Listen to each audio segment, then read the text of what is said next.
Traveler's Course helps adults have immersion experiences abroad for short-term stays. Find out more at thetravelerscourse.com. Now, I know I said that I wasn't going to focus on grammar, but when I polled my student group, this was something that they said they wanted to hear about. So today we're going to talk about the past tense. And I'm starting a past tense series. This is episode 1, and today we're going to focus on the preterite. Over the next several weeks, we'll focus on some other forms. The past tense series is going to talk about the different ways to talk about the past. We're going to discuss the preterite, the imperfect, the present perfect, and the past perfect tenses. We'll also talk about how we use them and how we conjugate them. So today we'll start with the preterite, like I said, and the uses of the preterite are the following. The preterite is used to discuss entire, complete actions in the past, and it's used to refer to a list of actions in the past. Now, sometimes I think it helps to see an illustration of these ideas. The preterite is used to discuss entire, complete actions in the past. It might look something like this. We have our past tense, and we know that at some point in the past tense, an action was ongoing. But when we're referring to this action and the preterite, we're not talking about a moment during the action. Instead, we're talking about the entire action as a whole. We're referring to a moment after the action in which we can see the entire complete action. We'll talk more about that in a moment. Let's also look at the list of actions in the past. It's exactly what it sounds like. It's a list of actions in the past tense. I went to the mall, I ate a sandwich, and I bought a shirt. A list of actions in the past tense. We use the preterite for that. I saw last week how we talked about the verb quedar, and I showed you a list of the verbs quedar and quedarse conjugated in the past tense. They look like this. Today I have changed to the color orange to remind us that we are talking about the complete action in the past. It's a complete, full action. We've stopped the action, so we're using the orange to remind us of that. So let's look again at the verbs. These are the regular verbs in the preterite tense. Now we have 3 types of verbs in Spanish, AR, IR, and ER verbs, and usually they have slightly different conjugations from each other. We saw the verb quedar, and we use regular conjugation of an AR verb for the verb quedar. We take off the AR, and for the yo form, we add an E, and it becomes quedé. Tú becomes quedaste. Él o ella quedó. Nosotros quedamos. Vosotros quedasteis. Y ellos quedaron. So that's the regular conjugation of an AR verb in the preterite. We also have the IR verb. Follows a similar but not the same pattern. We take off the IR, and for the yo form we add an E, viví. Tú becomes viviste. Él o ella vivió. Nosotros vivimos. Vosotros vivisteis. And ellos vivieron. We have the verb comer. It's an ER verb that's regular in the preterite. It follows the exact same pattern as the IR verb. Can you determine what the yo form is going to look like? Yo comí. What about tú form? Comiste. Él o ella comió. Nosotros comimos. Vosotros comisteis. Ellos comieron. Good. Let's do some practice. How would you say the verb they studied? They studied. That's an AR verb.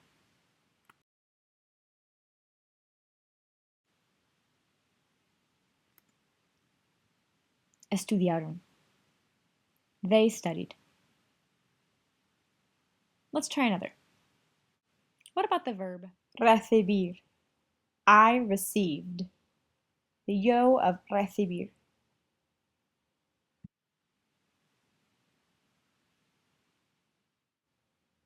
Recibí. How about the verb to understand, entender, in the tú form?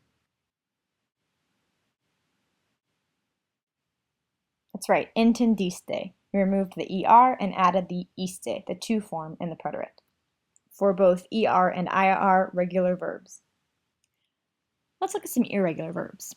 The irregular verbs take a new stem.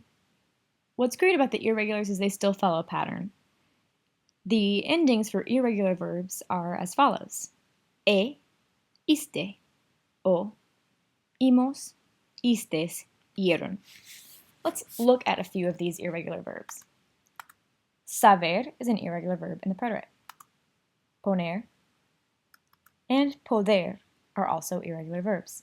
Saber, to know; poner, to put; poder, to be able to.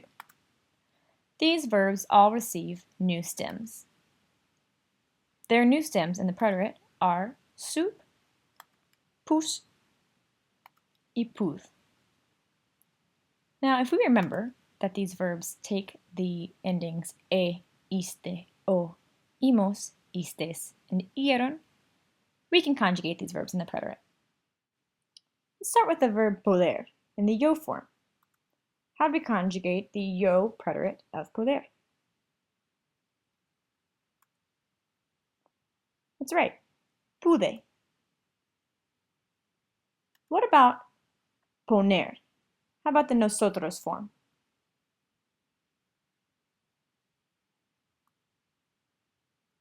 Pusimos. Correcto. Let's think about the verb saber. Él o ella saber in the past.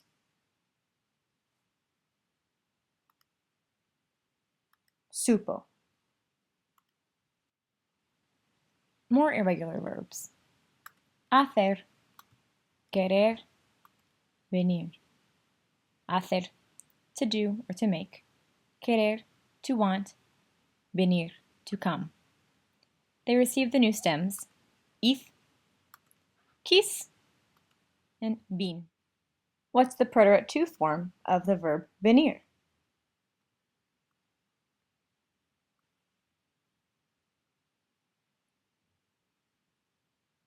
That's right, viniste. What about the vosotros preterite of querer?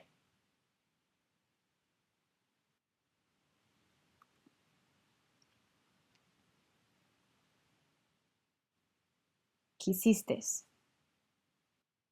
How about preterite ellos of hacer?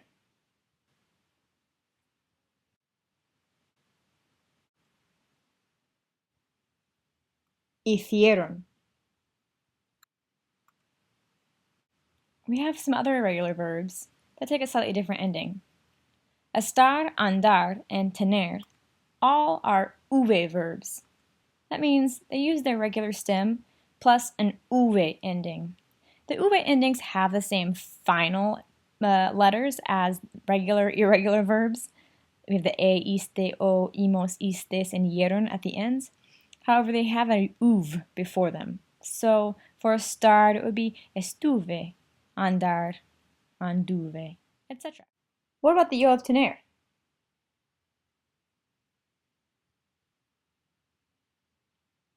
Tuve. And the nosotros of tener?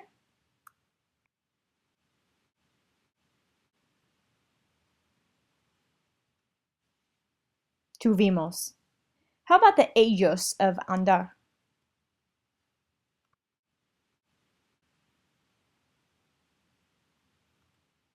Anduvieron. Ser and ir are also irregular. Interestingly, these two share the same conjugation.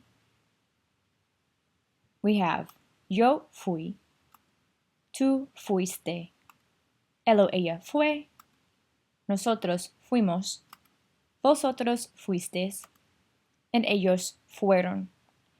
You have to determine which verb is being used by context. The preterite is used to discuss complete actions in the past. So here we have the image that we saw at the beginning, reminding us that we had an action that was ongoing, but now we're referring to the complete action. Let's look at it in a different way. At some point in the past, an action was ongoing. I was walking. that action was in progress in the past. But when we use the word preterite, we're not referring to the fact that the action was ongoing. We're referring to a complete action, the action after it was done. We can look back and see that the action was complete, whole, and used previously. We also have our list of actions in the past. So you could say, caminé, comí, y luego estudié. And that's all for today on the Preterite. Come back next week for a look at the imperfect. Until then, you can keep up with everything going on at thetravelerscourse.com over at thetravelerscourse.com/blog.